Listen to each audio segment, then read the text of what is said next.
J'aimerais vous inviter à tourner avec moi dans Colossiens au chapitre 1. Colossiens chapitre 1. Aujourd'hui, on finit Colossiens. Ça fait un petit bout de temps qu'on est là. On est 27 messages plus tard. Puis là, vous dites, Simon, tu finis Colossiens, puis on s'en va dans le chapitre 1. Oui, je suis un gars de même. Oui. Nous autres, les chrétiens, nous tous, les chrétiens, malheureusement, trop souvent, on a une vue réductrice de Jésus.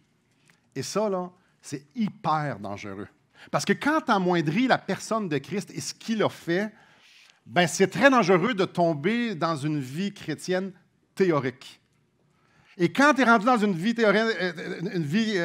chrétienne théorique, ben c'est dangereux. Puis inévitablement, quand ça va arriver, ben ta marche va démontrer que tu es rendu théorique. C'est ça que tu vas dégager, c'est ça que tu vas démontrer. La vérité, c'est que chacun d'entre nous, on est bombardé de toutes parts. Bombardé par toutes sortes de messages qui nous éloignent de la vérité, qui nous éloignent de Jésus. Puis plus souvent qu'autrement, là, on tombe dans le panneau. On aime ça, malheureusement, croire des mensonges qu'on se fait croire ou que les autres nous font croire. La chair est tellement faible. La chair est tellement corrompue. Il n'y a aucun espoir de fidélité dans notre marche chrétienne si Jésus n'intervient pas. Les Colossiens n'étaient pas différents de nous. Les Colossiens, eux autres aussi, étaient bombardés. C'était justement une des situations pourquoi Paul écrivait aux gens de Colosse. Ils étaient bombardés de l'extérieur, ils étaient bombardés de l'intérieur. C'était dangereux pour eux et c'est aussi dangereux pour nous. Colossiens ne laisse aucun doute. La seule solution aux influences extérieures et l'influence dans notre cœur, la seule solution, c'est Christ. Mais là, je m'adresse à des chrétiens, en grande majorité, à des chrétiens. Quand je dis Christ, c'est folklorique. C'est quelque chose qu'on est habitué d'entendre. On est habitué d'entendre qui est glorieux, on est habitué d'entendre ce qui a fait, mort à la croix, ressuscité, exalté, intercédant. On est habitué d'entendre ça. Mais Paul, ce n'est pas la théorie qu'il présente dans Colossiens. J'aimerais ça qu'on puisse, pour les prochains instants, relire le fondement de son enseignement du livre au complet. Donc, on est dans Colossiens au chapitre 1, verset 15. Le Fils est l'image du Dieu invisible, le premier-né de toute la création. Car en lui ont été créées toutes les choses qui sont dans les cieux et sur la terre, les visibles et les invisibles, trône, dignité, domination, autorité. Tout a été créé par lui et pour lui. Il est avant toute chose, et toute chose subsiste en lui. Il est la tête du corps de l'Église. Il est le commencement, le premier-né d'entre les morts, afin d'être en tout le premier. Car Dieu a voulu faire habiter toute plénitude en lui. Il a voulu, par lui, tout réconcilier avec lui-même, tant ce qui est sur la terre que ce qui est dans les cieux, en faisant la paix par lui, par le sang de sa croix. Et vous, qui étiez autrefois étrangers, ennemis par vos pensées et par vos mauvaises œuvres, il vous a maintenant réconciliés par sa mort dans le corps de sa chair pour vous faire paraître devant lui, saint, sans défaut et sans reproche. Christ, sa personne. Quel passage glorieux qui nous démontre, qui nous dépeint, qui nous révèle qui est Jésus. Il est Dieu. Et ce passage-là est extraordinaire. Il nous parle aussi de son œuvre, ce qu'il a fait. Il a réconcilié par la mort de sa croix le pécheur avec le Dieu 3 fois saint. Ça nous parle de notre position en Christ. Nous sommes maintenant ses enfants. Nous sommes maintenant adoptés. Nous sommes maintenant sauvés. Ce passage-là nous démontre aussi ce qu'il veut produire en nous, verset 22, pour vous faire paraître devant lui saint, sans défaut et sans reproche. Notre réponse à l'Évangile, ne peut pas être l'indifférence. Notre réponse avec un texte comme ça, en fait, avec la personne que ce texte-là décrit, on ne peut pas aborder la vie chrétienne avec complaisance et indiscipline. Sans l'ombre d'un doute, qui est Jésus et ce qu'il a fait devrait nous pousser jour après jour après jour à abandonner notre vie pour courir après sa vie.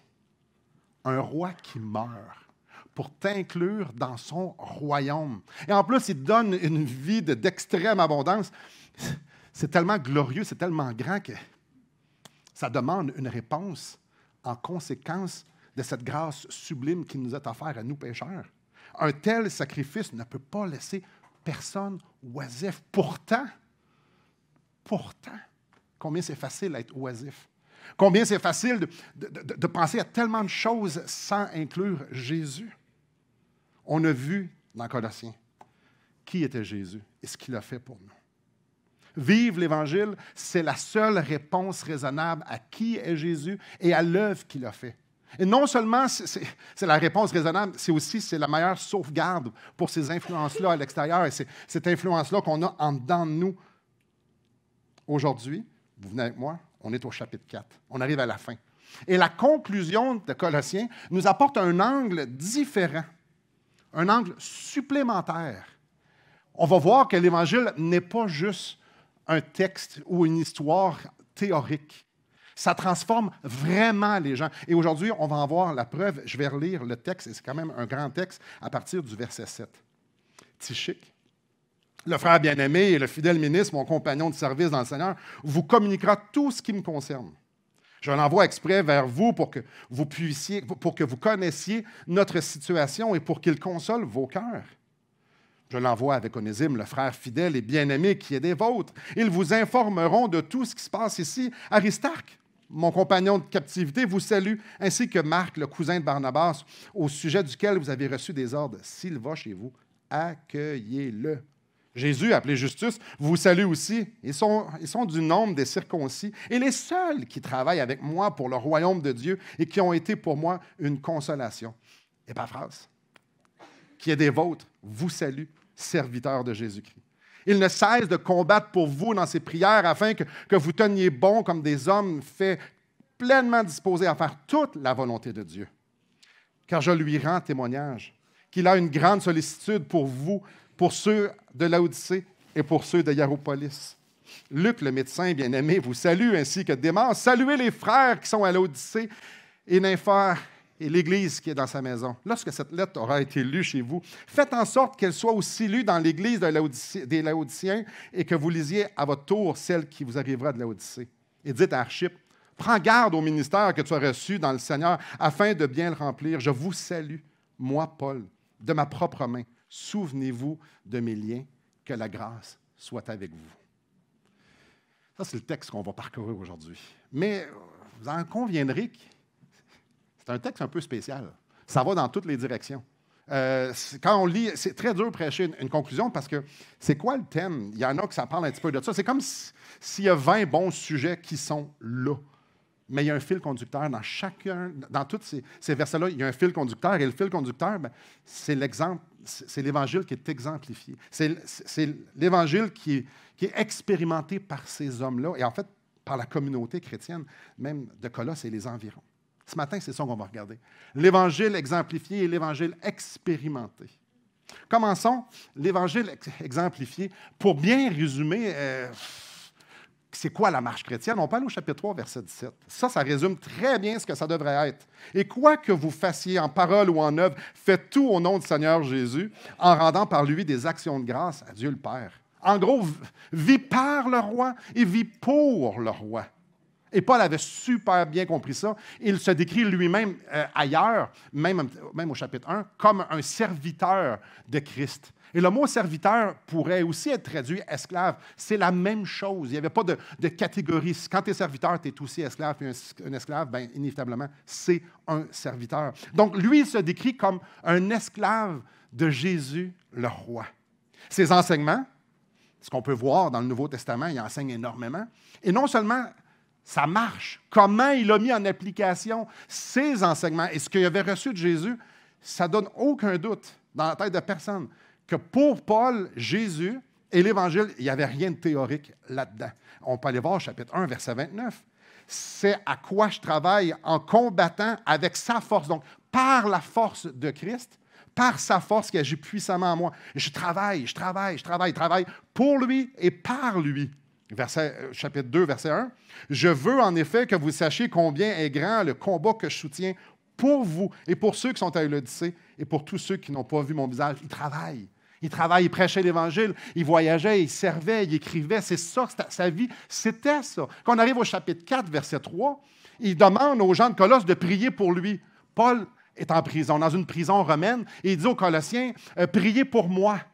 Priez pour moi pour que je puisse prêcher l'Évangile. L'affaire, c'est qu'il était en prison à cause qu'il avait prêché l'Évangile. Alors lui, quand il est en prison à cause qu'il a prêché l'Évangile, il dit aux autres, priez pour moi, je veux que ça continue. Ouais, c'est un peu différent. Hein? pas prier pour moi, il faut que je me repose. Il faut que je lèche un peu mes plaies. Là. C'est difficile. La prison romaine, c'est difficile. Là. Non. Il ne prie pas pour guérir, il ne prie pas pour rien. Il fait prier pour que je continue. L'exemple de Paul est frappant. Christ, l'Évangile. Ça te pousse vers Christ. La personne de Christ te pousse vers Christ. Quand tu comprends c'est qui, quand tu comprends ce qu'il a fait, tu as envie de lui, tu as envie de goûter sa vie, tu as envie de vivre pour lui. C'est ça que l'Évangile produit. Mais ce n'était pas juste vrai pour Paul. Verset 7, on entend parler de Tychik. Tychik, lui, c'est un... Verset 7, c'est le premier qu'on entend, on le voit, là. Le frère bien-aimé et le fidèle ministre, mon compagnon de service dans le Seigneur. Tychik, c'est un collaborateur de Paul. Il a voyagé, plein de voyages avec Paul. Il a visité des églises, il a renforcé des frères, il a évangélisé, évidemment, des sœurs aussi. Paul et Tychik étaient super proches. C'est pour ça que Paul l'appelle son bien-aimé. Tychik nous est présenté comme un fidèle ministre, c'est-à-dire un homme qui était focalisé sur la tâche à faire. Lui était fidèle à ce que Dieu lui demandait. Donc, si le Seigneur lui disait « tu vas aller là », Tychik répond « oui ». Tu vas faire ça. Tychik, lui, il dit oui à ça. Tychik, tu vas dire ça. Il dit oui. Lui, là, il disait oui au roi Jésus. Pourquoi? Bien, justement parce que Jésus, c'était son roi. On lit que Paul l'appelle son compagnon de service. C'est intéressant, en anglais, c'est bond servant. On pourrait dire qu'ils sont esclaves ensemble. Compagnon de service dans le Seigneur. Paul regarde Tychik et dit, nous, les deux, on est esclaves du Seigneur. Et on est dans la même équipe. On est dans l'équipe d'esclaves du Seigneur.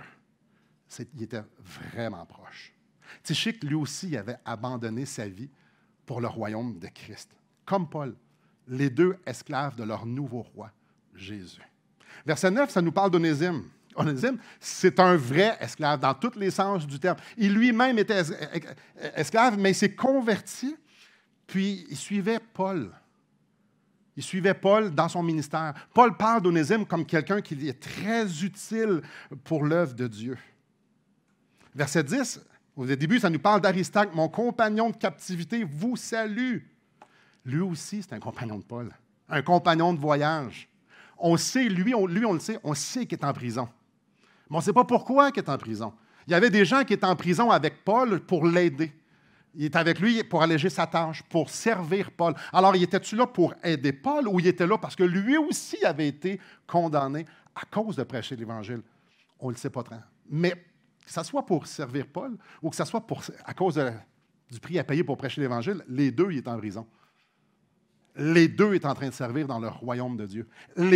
Pour les deux raisons, on peut voir que cet homme-là démontre, ô combien il démontre, que sa vie n'a aucune valeur à comparer de Christ.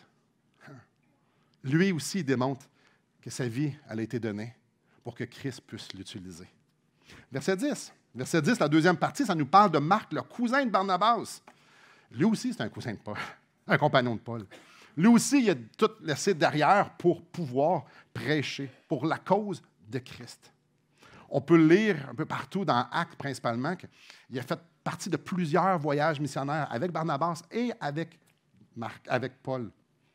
C'est fort probablement lui qui est l'écrivain de Paul, pas de Paul, de Marc, excusez-moi, de l'Évangile de Marc. Marc, Justus, verset 11. Jésus, appelé Justus, vous salue aussi. Ils sont du nombre des circoncis et les seuls qui travaillent avec moi pour le royaume de Dieu, qui ont été pour moi une consolation.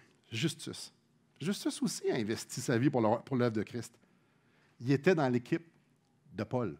Tu ne peux pas être dans l'équipe de Paul sans que ça te coûte de quoi être dans l'équipe de Paul. Pas parce que Paul était méchant, au contraire, parce que Dieu demandait des choses. Wow à Paul. Tu vas aller là, ils vont te tuer. Ils vont essayer de te tuer, ils vont te laisser pour mort, puis tu vas y retourner après. Les gars alentour, OK, on y va, on te suit, Paul. Avoue que c'est winner, hein? Aristarque, Marc, Justus. C'était les seuls Juifs chrétiens qui servaient Paul et qui servaient avec Paul. Il y avait un prix à payer d'être dans l'équipe de Paul. Il y avait plein de chrétiens juifs. Il y en avait plein. Il y en avait juste 3 qui suivaient Paul. Parce que justement, si tu n'es pas craqué pour le Seigneur, ça va coûter cher, pas mal. Pour pouvoir subir, pour pouvoir endurer le privilège, la grâce d'être utilisé par Dieu, il faut préalablement abandonner ta vie. Et il y avait juste 3 Juifs convertis qui étaient prêts à le faire. Ça nous parle notre texte d'Épaphras. Épaphras, qui est des vôtres, vous salue, serviteur de Jésus-Christ. Épaphras, c'est fort probablement lui qui a amené l'Évangile à Colosse. Donc, les Colossiens connaissaient très bien Épaphras, fort probablement leur pasteur. Lui aussi, un serviteur. Lui aussi. On le voit au chapitre 1, on le voit ici. Lui aussi, c'est un esclave de Christ. Et c'est spécial parce que nous, on pourrait utiliser le mot serviteur, puis ça veut dire quelque chose. Esclave, c'est quelque chose de lointain. Dans d'autres pays, c'est loin ou dans une autre époque. Esclave, c'est dur à faire une connexion, à lier avec notre vie à nous. Même serviteur. Combien d'entre vous avez des serviteurs? C'est ce que je disais. Mais dans leur gang, Onésime était là. Onésime, qui était un vrai esclave, ne s'appartient pas. Lui, il a déjà appartenu à Philémon. Vous irez lire l'Épître de Philémon. Il a déjà appartenu. Lui, il sait ce que c'est. Alors, quand eux autres, ils parlent d'être esclaves de Christ, quand ils parlent d'être serviteurs de Christ, Onésime, lui, il prend ça avec un grand sérieux parce qu'il le sait ce que c'est. Tu n'as aucun droit. Tu fais exactement ce que ton maître te dit. Alors, pour eux, c'était important de bien traiter ça. Ils ne disent pas ça à la légère. Donc, ici, on parle d'esclaves, de l'esclavage volontaire. Christ, mon nouveau roi, je veux vivre pour lui. Esclavage volontaire. Je veux donner ma vie à ce nouveau roi-là pour que sa vie en moi puisse produire des choses à sa gloire. C'est pour ça qu'il ne cessait de combattre dans la prière pour les gens de Colosse. Sa vie, ce n'était pas à propos de lui. Sa vie, c'était à propos que ses frères et sœurs puissent marcher, servir ce roi-là extraordinaire. Lui, là, c'était important de supporter la communauté de Colosse pour qu'il puisse marcher dans les voies de Dieu. Sa vie était à propos de ça. Et c'est pour ça qu'on lit aussi, car je lui rends le témoignage qu'il a une grande sollicitude. Il avait un cœur pour les brebis et pour le royaume. Verset 14, Luc, le bien-aimé, le médecin bien-aimé, vous salue. L'auteur de l'Évangile de Luc, l'auteur de Actes des apôtres. Lui aussi est reconnu pour être un compagnon de voyage. Quand je dis compagnon de voyage, on s'entend, ça n'allait pas dans les Caraïbes. Compagnon de voyage, c'est où justement on va aller prêcher dans la ville où ils vont nous tuer. On va aller en voyage. Tu sais, c'est ça le voyage. On ne sait pas comment on va s'en sortir, mais on y va pareil, Christ avec nous. Genre de compagnon de voyage de même. Sa vie, il était prêt, lui aussi, à la perdre pour le témoignage de Christ, pour pouvoir témoigner de l'œuvre de Christ, de la croix, de la possibilité du pécheur d'être réconcilié avec Dieu. Lui, il était prêt à dépenser sa vie pour ça. Et lui aussi était fort probablement en prison avec Paul pour les mêmes raisons. On ne sait pas trop pourquoi il était là, on ne sait pas trop qu'est-ce qu'il faisait là, mais il était en prison. Il avait donné sa vie pour l'œuvre de Christ. La fin du verset 14, on lit « Ainsi que Démas ». Démas était lui aussi dépeint comme un homme qui vivait d'une façon pour vouloir honorer Dieu. Mais il s'est passé quelque chose, parce que Démas n'a pas très bien fini. Démas a détourné son regard vers Christ, puis il a commencé à regarder le monde, puis ça nous dit qu'il a abandonné. Abandonné parce qu'il se faisait influencer vers le monde, se faisait influencer vers les choses qui étaient intéressantes à la chair, et il a dit « Moi, je vais y aller ». Tychik, Luc, Démas. Fort, très, très fort probablement, d'après leur nom, que c'était des païens. Vous dites, ah, ouais, OK, c'est normal.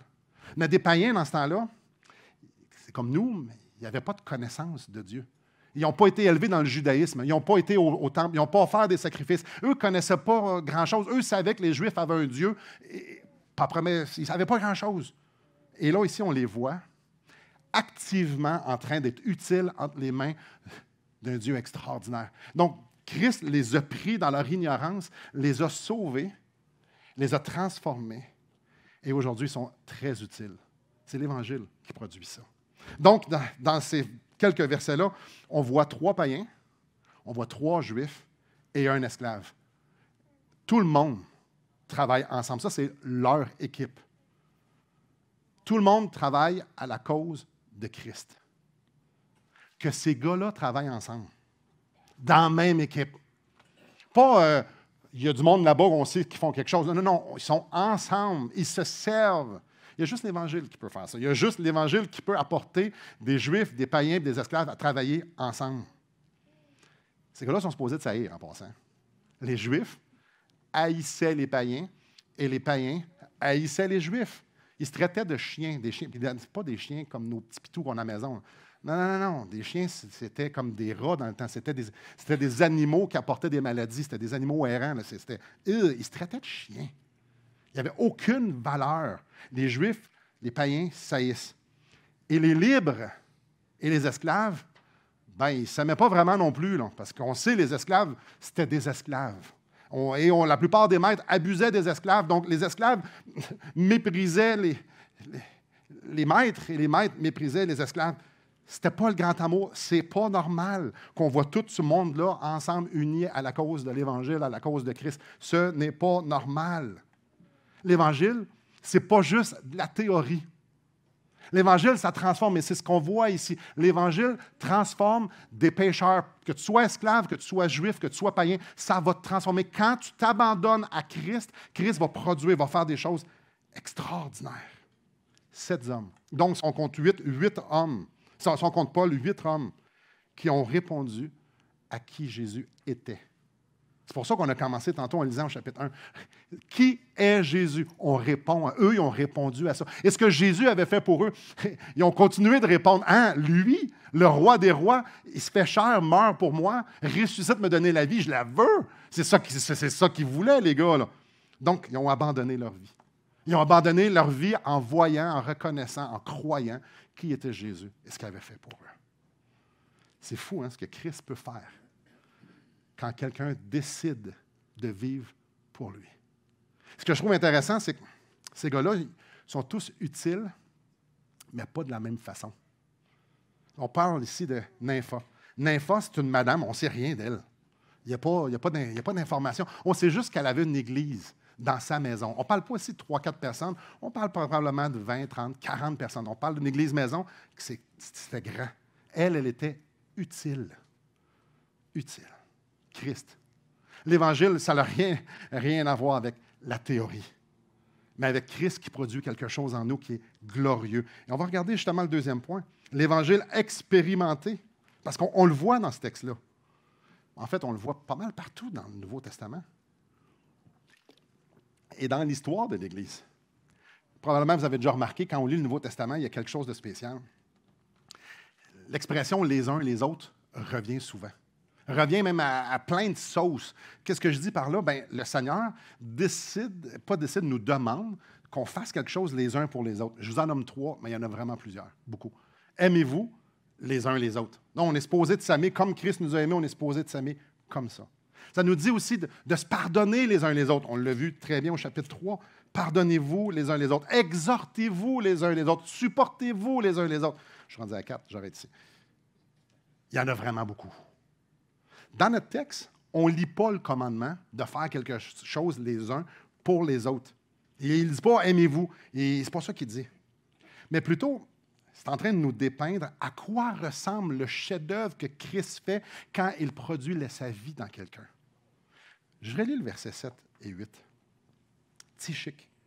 Le frère bien-aimé et le fidèle ministre, mon compagnon de service dans le Seigneur, vous communiquera tout ce qui me concerne.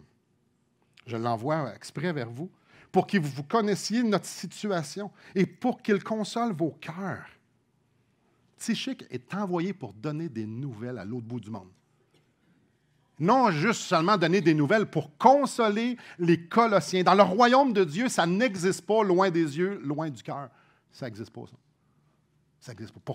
Pour Paul, pour son équipe, ça n'existe pas. Verset 9. Je l'envoie avec Onésime, le frère fidèle et bien-aimé qui est des vôtres. Ils vous informeront de tout ce qui se passe ici. J'aime lire la proximité. Et je vous encourage, quand vous lisez le Nouveau Testament, de voir les liens, que ce soit avec Jésus lorsqu'il rentre en contact avec quelqu'un ou lorsqu'il y a des salutations comme ça. J'aime voir le lien qu'il y a entre les chrétiens. Parce qu'ils utilisent des mots bien-aimés. C'est quand la dernière fois, vous avez, à part quelqu'un de la maison, vous avez appelé quelqu'un bien-aimé. C'est parce que c'est haut dans notre langage, être bien-aimé. Eux l'utilisent et c'était aussi haut dans leur langage. Fidèle. Être traité un frère de fidèle ministre ou un frère fidèle, c'est quelque chose. On n'est pas habitué, hein? C'est quand la dernière fois vous vous êtes fait appeler fidèle par un frère. Juste le terme frère. Mais quelle proximité. Pas je te tolère, on est dans la même famille. Non, non, frère. On met ça avec bien-aimé, on met ça avec fidèle. Compagnon de service, comme je vous ai mentionné, on est dans la même équipe d'esclaves pour le même roi. C'est une proximité incroyable. Et là, ici, ce qu'on voit, c'est qu'on va envoyer Tychik, on va envoyer Onésime parce qu'on est ensemble là-dedans. Vous êtes aussi inclus dans notre gang. Ils vont vous dire où ce qu'on en est puis ce qu'on fait parce que, justement, on est ensemble là-dedans. On est tous unis dans l'avancement de la même cause, cher Jean de Colosse. On vit ça ensemble. Fin du verset 10. Marc devait être reçu avec hospitalité. Ça produit ça. Hey, Paul est en train de dire, quand Marc arrive, faites comme si c'était moi. Là. Vous l'accueillez. Parce que c'est ça qu'on fait. Parce que c'est ça que vous faites. Parce que c'est ça que le Seigneur veut nous produire, cette hospitalité-là. Verset 11, je le relis. Ils sont du nombre des circoncis et les seuls qui travaillent avec moi pour le royaume de Dieu et qui ont été pour moi une consolation. Ils travaillaient pour la cause de Christ ensemble. Et ensemble, ils se consolaient. Une gang de gars ensemble qui se consolent. Messieurs, c'est quand la dernière fois vous vous êtes fait consoler par un autre homme? Préalablement, il faut dire qu'on est brisé. Tu ne peux pas être consolé si tu n'es pas détruit. Parce que consoler, c'est on met les morceaux ensemble. Oh, frères et sœurs, consoler. Eux. Quand Christ te transforme, ça produit des fruits pour les autres. Dieu nous équipe de grâce et de vertu pour qu'on ait un ministère auprès des autres. Et c'est ça qu'on est en train de voir. Verset 12, Épaphras, il ne cesse de combattre pour vous dans la prière, afin que vous teniez bon comme des hommes faits, pleinement disposés à faire toute la volonté de Dieu. Épaphras, il avait un fardeau spirituel pour ses frères et sœurs. Pour lui, la chose la plus importante pour les gens de Colosse, c'est qu'il reste attaché à Christ. Le reste, on ne le voit pas prier ça. Ni pour les gens d'Éphèse, ni pour les gens de Thessalonique. Il ne prie pas. Ce qu'il prie, là, c'est que le cœur reste attaché à Christ, que les yeux du cœur puissent être émerveillés encore et encore avec les vérités de l'Évangile. Il était mandaté de tenir son Église au pied de la grâce. Puis il a dit, ça, c'est ma job, et je veux le faire. Au pied du trône de la grâce. Verset 13, son cœur, car je lui rends le témoignage qu'il a une grande sollicitude pour vous et pour les gens de Laodicée et pour ceux d'Hiéropolis. Ça, c'est deux villes très proches. Sollicitude. Il y avait de la compassion. Quand Épaphras pensait aux gens de Colosse, il y avait de la compassion. Il n'était pas détaché, il n'était pas indifférent. Ce que ses frères et sœurs vivaient, même si ce n'était pas comme lui, parce que lui était en prison, il y avait quand même de la compassion. Il voulait quand même intervenir, même si sa condition était fort probablement bien pire que ceux des gens de Colosse. Quand quelqu'un marche avec le Seigneur, les autres l'expérimentent. Écoutez bien ça. Si vous marchez avec le Seigneur, les autres vont le savoir. Quand Moïse passait du temps avec le Seigneur, il sortait de la tente et sa face rayonnait. Avez-vous déjà vu quelqu'un que sa face rayonnait? Peut-être pas physiquement, mais tu fais comme, toi, tu as rencontré le Seigneur parce que ça sent. C'est de ça que je suis en train de parler. Avez-vous déjà goûté de l'amour de quelqu'un et vous dites, j'ai l'impression que c'est Jésus qui m'aime au travers de toi. C'est de ça que je suis en train de parler. Ou quelqu'un qui vous pardonne, puis vous dites, c'est impardonnable, puis il vous pardonne. C'est comme, mais c'est le Seigneur qui en donne à me pardonner. C'est trop gros pour toi, ça. Oh, frères et sœurs, quand quelqu'un marche avec le Seigneur, on l'expérimente. Il va prier pour nous, on va marcher ensemble. Verset 14. Luc, le médecin bien-aimé, vous salue, ainsi que Démas. Saluez les frères qui sont à l'Odyssée, à Nympha et l'Église qui est dans sa maison. Dis-leur on est tous ensemble. Ils sont proches de nos cœurs. Même l'Église qu'on ne connaît pas, là, on connaît la madame ou ce que c'est chez eux, mais dites-leur qu'on est avec eux autres. Moi, je trouve ça beau, ça n'a pas de sens. On est ensemble. Je ne connais pas votre nom. Peut-être qu'ils connaissaient, mais il a juste nommé elle. Ils étaient proches, ensemble. Verset 16. Lorsque cette lettre aura été lue chez vous, Faites en sorte qu'elle soit aussi lue dans les églises de Laodicée et que vous lisiez à votre tour celle qui vous arrivera de Laodicée. Donc, lui, il sait qu'il en envoie une à Laodicée, puis il en envoie une à Colosse. Puis il dit, hey, échangez-vous ça. C'est important que les gens de Laodicée lisent Colossiens. Ils ont besoin, les gens de Laodicée, ils ont besoin de lire Colossiens. Ils ont besoin de lire le chapitre 1, ils ont besoin de lire le chapitre 2, le chapitre 3, ils ont besoin de lire ça. Ils ont besoin de connaître leur roi, ils ont besoin de savoir comment ça fonctionne dans le royaume du roi. Ils ont besoin de ça. Alors, faites sûr que vous lisez la parole et que eux lisent la parole. Je trouve ça extraordinaire. Ça, c'est normal, parce que quand tu adores la parole, le logos, celui qui a mis en existence par sa parole, puis tu sais qu'il vient nous parler, puis il nous a laissé sa parole, puis c'est par sa parole qu'il va nous affranchir, c'est par sa parole qu'il va nous sanctifier. Alors, tu encourages les gens à dire, hey, on a besoin de la parole, plongeons-nous dans la parole, c'est ça. Il connaît le besoin, puis il sait la solution. Hey, on encourage, let's go, c'est dans la parole qu'on va grandir, qu'on va s'unir, qu'on va rester attaché au Maître. La parole doit être lue encore et encore. Verset 17. Il dit à Archippe, prends garde au ministère que tu as reçu dans le Seigneur afin de bien le remplir. Mon frère, sois diligent. Je trouve ça extraordinaire qu'il l'exhorte. Il l'exhorte. C'est à ça que ça ressemble, une exhortation. On le voit là. Mon frère, Dieu te donne une tâche, fais-la. Chacun, dans ce passage-là, on peut voir qu'il expérimente l'Évangile par les autres. Il expérimente la puissance de l'Évangile au travers des autres. Les autres rencontrent Christ au travers toi. C'est ça la communauté, c'est ça une Église. C'est que moi, là, que le Seigneur travaille dans ma vie, je porte du fruit puis vous y goûtez, et c'est la même chose, vice et versa. À la fin, au milieu du verset 18, il dit « Souvenez-vous de mes liens. Souvenez-vous que je suis en prison. » Ça m'amène tout le temps une question. À toutes les fois que je lis ça. Je fais « Souvenez-vous de moi. » Pourquoi tu leur dis ça, Paul? Pourquoi Paul demande aux Colossiens de se souvenir de lui qui est en prison? Est-ce que c'est supposé des inspirer parce que lui, il a tout donné puis il a la grâce de pouvoir être utilisé?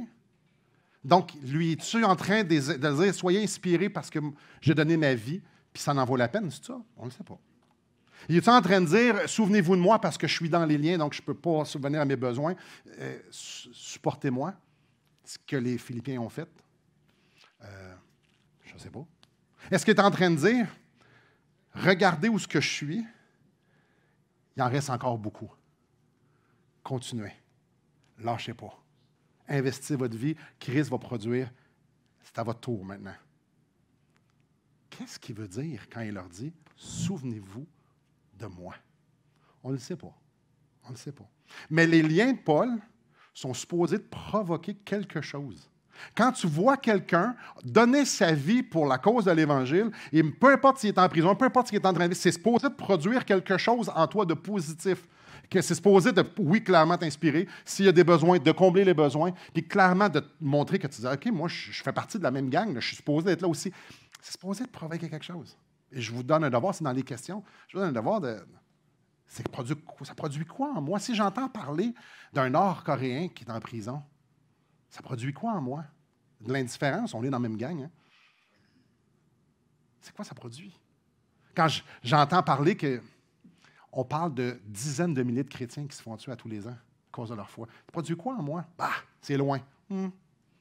Attendez, peut-être ça va se rapprocher. On ne sait pas.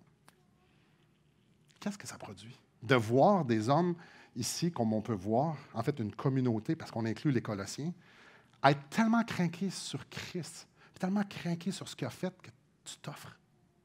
Ça produit quoi, moi, quand je regarde ça? Je vais juste vous rappeler quelques petites choses en réflexion, en s'en allant vers la fin. L'Église de Colosse était une bonne Église. On peut lire au chapitre 1, verset 2, que c'est une Église fidèle. Paul les appelle les fidèles. Mais eux étaient bombardés. Bombardés par l'extérieur, de vivre pour eux. Eux, ils étaient bombardés, on voit très bien ça au chapitre 2, très bombardés de tomber dans des philosophies, du mysticisme. Ils étaient bombardés d'ajouter à Christ ou d'enlever à Christ. Ils étaient bombardés de vivre comme eux voulaient vivre, de vivre pour eux, comment eux se sentaient bien, de vivre selon le monde, mais pas vivre comme dans le monde, la grosse déchéance, mais vivre comme dans le monde, les religieux du monde. Ces gens-là étaient bombardés. Oh, combien nous le sommes aussi. Puis ils étaient bombardés de l'intérieur. On a juste à aller au chapitre 3 puis de lire « Faites donc mourir ce qui dans vos membres m'intéresse ». Il y avait un combat intérieur aussi, la chair. La chair qui veut juste une chose, la chair qui veut nous couronner roi encore et encore, la chair qui veut nous faire croire que notre vie, c'est notre royaume, puis que c'est à propos de nous, la chair qui fait, c'est comme Simon, tu le mérites. Simon, t'es sûr? Si tu comptes bien, là, tes invités pas mal plus souvent qu'ils t'ont invité. T'es sûr? La chair. La chair. Donc, influence extérieure, influence intérieure. Maintenant, ils ont un grand besoin, ils sont devant des grands dangers. Qu'est-ce que Dieu fait? Qu'est-ce que Christ fait pour pouvoir avoir un ministère dans leur cœur? Bien, Paul écrit Colossiens. Vous voulez savoir? Bombardé par la philosophie et le monde et bombardé par la chair, qu'est-ce que Dieu fait? Paul envoie l'épître aux Colossiens. Et l'Épître aux Colossiens, je nous rappelle, c'est une révision des doctrines de base, des saines doctrines. Qui est Christ et ce qu'il a fait? Qui nous sommes? On est des pécheurs. On a besoin d'être rachetés par le sang de l'agneau. Ça donne bien parce que Jésus, c'est l'agneau qui ôte le péché du monde. Donc, il nous ramène ça. Mais non seulement que tu acquiers la connaissance de qui est Jésus, mais aussi ce qu'il a fait. Et il y a beaucoup de ça dans Colossiens. Et comment répondre? Et en terminant aujourd'hui, on a vu des exemples clairs que l'Évangile transforme vraiment les pécheurs, que l'Évangile transforme réellement les pécheurs pour qu'ils puissent marcher à la gloire de Christ. Les 8 gars qui sont ici, les 8 gars que j'ai parlé, ne sont pas l'élite, ne sont pas extraordinaires. Peut-être qu'on va dire « Ah, mais Paul est à part. » Oui, mais pas Onésime. Onésime, il n'était pas à part. Onésime n'a pas été enseigné par Gamaliel, le grand rabbi, comme Paul. Onésime, lui, il n'a pas eu une grande famille, il n'a pas une grande tradition en arrière de lui. Il n'a pas été autant... Onésime, c'est un esclave. Ça peut-tu être plus bas que nous, ça? Mais parce que lui, il ne savait pas lire. Puis clairement, il ne savait pas écrire non plus. Et clairement qu'il ne savait pas parler, ce n'était pas le grand orateur. Non, il ne savait pas. Il n'y a pas plus ordinaire qu'Onésime dans la Bible. Il est bien ordinaire. Mais ce qui rend Onésime extraordinaire, c'est en qui il a cru. Parce qu'Onésime est devenu à la même place que Paul, un enfant de Dieu, comme Pierre, comme Jean, comme tous les autres. Parce qu'Onésime ne rentre pas selon ses mérites au ciel. Donc, il ne marche pas selon ses capacités non plus. C'est Christ qui sauve et c'est Christ qui produit. Et on le voit et c'est sublime. On voit des exemples d'hommes qui ont été transformés. Paul, un génie. Onésime, un esclave. L'Évangile, ce n'est pas juste la théorie. La vie chrétienne, ce n'est pas juste de la théorie qu'on fait ou qu'on ne fait pas. Ce n'est pas ça. Ça vient théorique, la vie chrétienne, quand on ne s'abandonne pas à Christ, quand on ne choisit pas et on ne couronne pas Christ comme roi de notre cœur. Là, ça vient théorique. Je sais que c'est un roi, mais ça ne change rien dans ma vie. Allez vous présenter devant un roi, puis prosternez-vous pas voir. Non, ça ne marche pas. Parce que tu es supposé, parce qu'à cause de qui tu le fais. Alors, être chrétien et ne pas se prosterner devant Christ et dire « Seigneur, prends ma vie », on ne s'est pas fait présenter à la bonne personne, peut-être. Ça vient théorique. Ça vient théorique, la vie chrétienne, quand on est religieux. Fais ci, fais pas ça. Ah, mais je vais à l'église, je lis ma Bible, je fais toute la liste. Donc, Dieu est bon avec moi. Donc, Dieu est gracieux. Donc, Dieu, j'ai un regard, Dieu a un regard bon avec moi, bienveillant. Non, ça n'a rien à voir. Les réponses à nos prières, ça n'a rien à voir si on est des bons chrétiens ou non. C'est Christ qui les a payées avec son sang. Les bénédictions, c'est Christ qui les a payées avec son sang. Tout ce qu'on a, c'est Christ qui les a payées avec son sang. Alors, on peut se présenter lavé devant le sang de l'agneau en sachant qu'on va être gracié à cause du sang de l'agneau. Mais si on est religieux, c'est théorique. C'est juste la théorie. Ça vient de la théorie que la marche chrétienne, quand on n'est pas intentionnel. J'arrête ça pour gagner Christ. J'investis ma vie là pour gagner Christ. Frères et sœurs, si on n'est pas intentionnel, je vais aller faire l'épicerie à la gloire de Christ. Hein? Soit que vous mangiez, soit vous buviez, soit quelconque autre chose, faites tout pour la gloire de Christ. Faire l'épicerie est inclus là-dedans. Ah, mais vous avez de l'expérience là-dedans. Hein? Mais peut-être que quand tu pries, puis tu dis avant d'aller faire l'épicerie, peut-être qu'on n'achètera pas les mêmes affaires. Peut-être qu'on va payer l'épicerie de la personne en avant. Peut-être qu'est-ce qui va se passer? Imaginez-vous si on commence à faire notre épicerie et dire Seigneur, je veux te glorifier dans ce que j'achète. Ça se peut-tu qu'il y ait des affaires qui changent? Oui, parce que lui, il ne fait pas comme nous. Lui, il ne voit pas les mêmes choses que nous. Alors, quand on n'est pas intentionnel, c'est théorique. C'est de la théorie. C'est théorique aussi quand on n'obéit pas. Le roi, il est roi. Si j'ai dit non, il est roi en théorie. Dans mon cœur. Oh, frères et sœurs, si on est habitué de dire non à Christ quand il nous demande quelque chose, c'est juste des mots. C'est juste de la théorie. C'est surtout théorique. La marche chrétienne est surtout théorique quand Christ n'est pas au centre de notre vie. La marche chrétienne est théorique quand je suis pas en amour avec Jésus. Quand je ne fais pas les choses poussées par l'amour, parce que c'est le commandement qui résume tout avec aimer les autres. Alors, si je n'aime pas Christ, c'est peut-être plus théorique. Si je ne suis pas en train de le chérir, c'est théorique. Je suis posé de vivre sa vie. Et sa vie, la première chose qu'il devrait développer, c'est de l'amour parce qu'il est amour. En fait, pas juste l'amour, la patience, la joie, la paix, la bienveillance, ainsi de suite, la maîtrise de soi.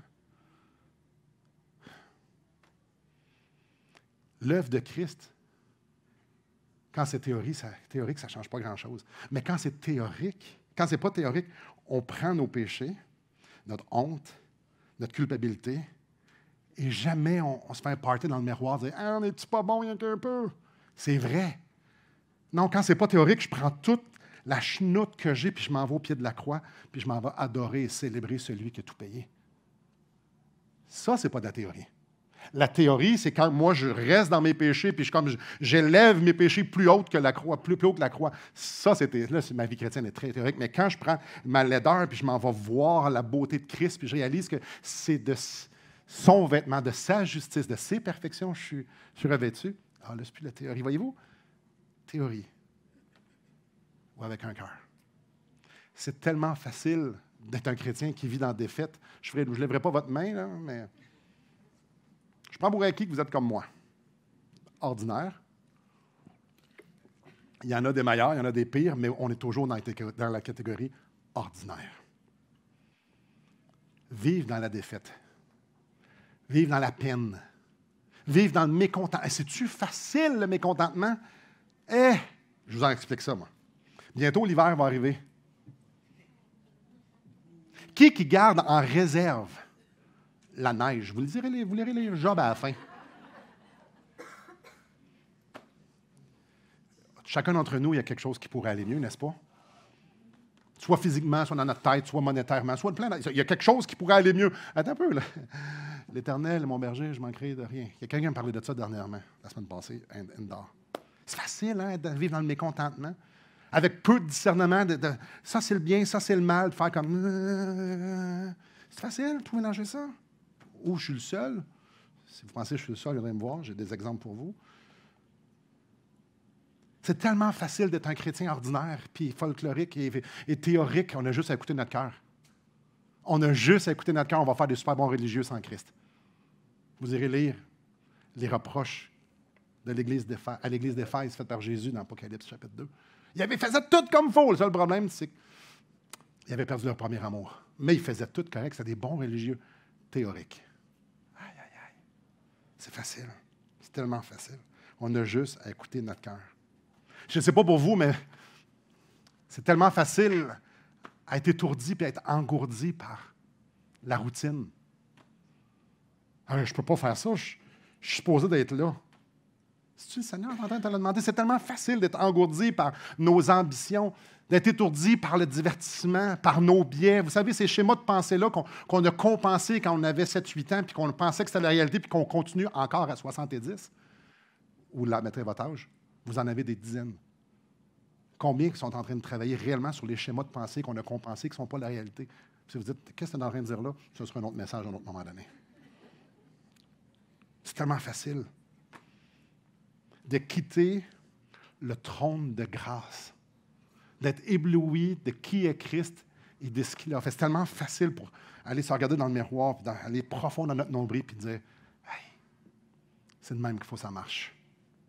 Alors, frères et sœurs, dès qu'on n'est pas en train de célébrer Christ,